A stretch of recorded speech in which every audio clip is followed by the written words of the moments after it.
دیکھیں ہم تمام پاکستانی مسلمان ایک آزاد ریاست کے باسی ہیں، ایک آزاد ریاست کے شہری ہیں. ہماری کچھ ذمہ داریاں ہیں. اصل مسئلہ یہ ہے کہ ہم خود ایک مسلمان کی حیثیت سے یا ایک پاکستانی کی حیثیت سے اپنی ذمہ داری کا احساس نہیں کرتے.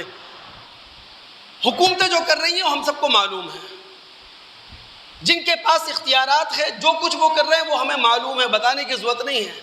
لیکن میں بھی تو ایک مسلمان ہوں، میں بھی تو ایک پاکستانی ہوں، میری بھی تو کچھ ذمہ داری بنتی ہے. ہم یہ دیکھیں کہ ہم کتنا حصہ ڈال رہے ہیں اس میں. جب ہم ایک آزاد ریاست کے شہری ہیں تو ہم سب کی بنیادی ذمہ داری ہے گھر کی سطح سے لے کر پاکستان کی حدود تک ایک جمہوری معاشرہ قائم کرنے کی کوشش کریں.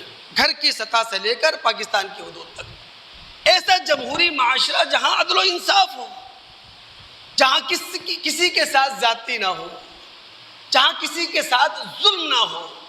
جب اللہ رب العالمین کا قرآن سورہ نساء آیت نمبر 135 میں یہ کہتا ہے یا ایھا الذین آمنوا کونوا قوامین بالقسط شہداء للہ، اے وہ لوگوں جو ایمان کا دعویٰ کرتے ہو، انصاف کے علمبردار اپنے آپ کو بناؤ اور اللہ رب العالمین کے نام کی گواہی دو. اب انصاف کے علمبردار اپنے آپ کو ہم کس طور پر بنائیں کہ انصاف کی زد میں ہماری اپنی ذات آتی ہو، انصاف کی زد میں ہمارے والدین آتے ہوں، انصاف کی زد میں ہمارے رشتہ دار آتے ہوں، انصاف کی زد میں فقیر آتا ہو یا امیر آتا ہو. محمد الرسول اللہ کا معاشرہ مثالی کیوں ہے؟ اللہ کے رسول کے بعد خلفائے راشدین کا معاشرہ مثالی کیوں ہے؟ چونکہ انہوں نے ہر ایک کے ساتھ انصاف کیا ہے اور انصاف کی تلوار کو اس طور پر چلایا ہے، نہ انہوں نے امیر کا فرق رکھا نہ غریب کا فرق. جب ہمارا رسول خود یہ کہے کہ اگر چوری کرنے والی میری اپنی بیٹی فاطمہ ہوتی رضی اللہ تعالی عنہ، اس کے بھی ہاتھ کاٹ دیے جاتے. تو ایسا جمہوری معاشرہ قائم کرنے کی ہم کوشش کریں جہاں عدل و انصاف. ایسا جمہوری معاشرہ اپنے گھر سے لے کر ریاست کے آخری حد تک قائم کرنے کی کوشش کریں جہاں مساوات ہو، جہاں رنگ، نسل، زبان کی بنیاد پر کوئی تفریق نہ ہو، جہاں ذات پات کا مسئلہ نہ ہو، جہاں اونچ نیچ کی بات نہ ہو. جب اللہ رب العالمین کا قرآن دوستو سورہ حجرات آیت نمبر 13 میں یہ کہتا ہے یا ایھا الناس انا خلقناکم من ذکر و انثی وجعلناکم شعوبا وقبائل لتعارفوا، اے انسانوں ہم نے تمہیں ایک مرد اور ایک عورت سے پیدا کیا. یہ جو تم برادریوں میں تقسیم ہو، یہ تم خاندانوں میں تقسیم ہو، خاندانوں اور برادریوں کی تقسیم اس لیے ہے لتعارفوا، تاکہ تم ایک دوسرے سے تعارف حاصل کرو، تاکہ تم ایک دوسرے سے پہچان حاصل کرو، تاکہ تم ایک دوسرے کے مددگار بن جاؤ. ورنہ ان اکرمکم عند اللہ اتقاکم، اللہ کے نزدیک معزز وہ ہے جس کے پاس سب سے زیادہ تقویٰ ہے. ہم میں سے جو سب سے زیادہ اللہ سے ڈرنے والا ہے، خدا خوفی رکھنے والا ہے، وہ اللہ کے زیادہ قریب ہے. یہاں رنگ نہیں دیکھا جاتا، یہاں ذات نہیں ہے، یہاں نسل نہیں ہے. یہی وجہ ہے کہ ہمارے رسول صلی اللہ علیہ وسلم نے حجۃ الوداع کے موقع پر کتنی بڑی بات کہی تھی. عربی کو اجمی پر، اجمی کو عربی پر، گورے کو کالے پر، کالے کو گورے پر کوئی فضیلت حاصل نہیں ہے. تم سب اولاد آدم ہو. تو ایسا جمہوری معاشرہ قائم کریں جہاں مساوات ہو، جہاں برابری ہو. ہم سب پاکستانیوں کی ذمہ داری ہے گھر سے لے کر ریاست کی آخری حد تک ایسا جمہوری معاشرہ قائم کرنے کی کوشش کریں جہاں اخوت انسانی بھی ہو، جہاں اخوت اسلامی بھی ہو. یعنی ہر انسان کو انسان ہونے کا احترام دیں، ہر مسلمان کو مسلمان ہونے کی عزت دیں. جب سورہ حجرات کی آیت نمبر 10 میں ہمارا خالق یہ کہتا ہے انما المؤمنون اخوہ، سارے کلمہ گو آپس میں بھائی ہیں.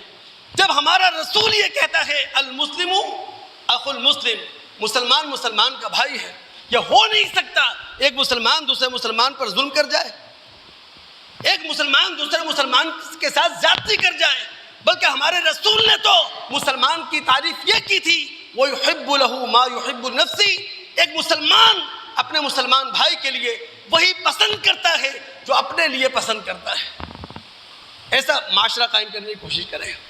اور ہم سب پاکستانی مسلمانوں کی ذمہ داری ہے ایسا جمہوری معاشرہ گھر سے لے کر ریاست تک قائم کرنے کی کوشش کرے جہاں رواداری ہو. اللہ کے بندو، کسی بھی انسانی معاشرے میں ہم آنکھ کھولیں گے وہاں مختلف نقطہ ہائے نظر کے ماننے والے لوگ موجود ہوں گے. جس سماج کا ہم حصہ ہوں گے وہاں سیاسی اختلاف موجود ہوگا. اللہ نے پیدا ہی ہمیں اس طرح کیا ہے. اللہ رب العالمین نے ہماری تخلیق ہی کچھ ایسی کی ہے. سورہ ہود آیت نمبر 18 اٹھائیں آپ. وَلَوْ شَاءَ رَبُّكَ لَجَعَلَ النَّاسَ أُمَّةً وَاحِدَةً وَلَا يَزَالُونَ مُخْتَلِفِينَ. لوگوں کے درمیان ہمیشہ مذہبی اختلاف بھی رہے گا، لوگوں کے درمیان ہمیشہ سیاسی اختلاف رہے گا. رائے کا اختلاف انسانی معاشرے کا حصہ ہے، اور ہم پاکستانی مسلمان شاید اس کو سمجھ نہیں سکے. ہم ایک دوسرے کی مختلف رائے کو احترام نہیں دے پاتے. اللہ کے بندے، آپ کی اگر رائے غلط ہے میں اس غلط رائے سے اتفاق نہیں کروں گا، اختلاف کروں گا، موقع پر اس کو رد بھی کروں گا، لیکن آپ کی رائے کو جس سے مجھے اختلاف ہے میں احترام دوں گا، میں عزت دوں گا. اس بنیاد پر نہ آپ سے لڑوں گا، اس بنیاد پر نہ آپ سے جھگڑوں گا. لیکن ہمارا معاملہ یہ الگ ہے. قرآن نے کیا کہا؟ وَلَا يَزَالُونَ مُخْتَلِفِينَ. رائے کا اختلاف ہمیشہ رہے گا. محمد الرسول اللہ نے کیا کیا تھا؟ معاشرے کے اندر برداشت کا رویہ پیدا کیا تھا، معاشرے کے لوگوں کو تحمل دیا تھا. یہی وجہ ہے رسول اللہ کا جہاد اس لیے نہیں تھا کہ سامنے والا غیر مسلم ہے. رسول اللہ کا قتال اس لیے نہیں تھا سامنے والا یہودی ہے، سامنے والا عیسائی ہے، سامنے والا مشرک ہے. رسول اللہ کی لڑائی اور رسول اللہ کا جہاد اس لیے تھا اسلام کو باقی رکھا جائے. رسول اللہ ان لوگوں سے لڑے ہیں جو اسلام مٹانے کے لیے مسلح ہو کر میدان میں آئے ہیں. رسول اللہ کا جہاد غیر مسلموں کے لیے نہیں تھا، یہود و نصارہ سے نہیں تھا، ان لوگوں سے تھا جو مسلح ہو کر میدان میں آئے اسلام مٹانے کے لیے. رواداری اس معنی میں اگر آپ سمجھیں نا تو اسلام سیکولرزم کا حامی ہے. صرف اس معنی میں. میں یورپ کو سامنے رکھ کر سیکولرزم کا لفظ استعمال نہیں کر رہا. یورپ کی اپنی ایک تاریخ ہے جو انہوں نے سیکولرزم کا لفظ استعمال کیا تھا.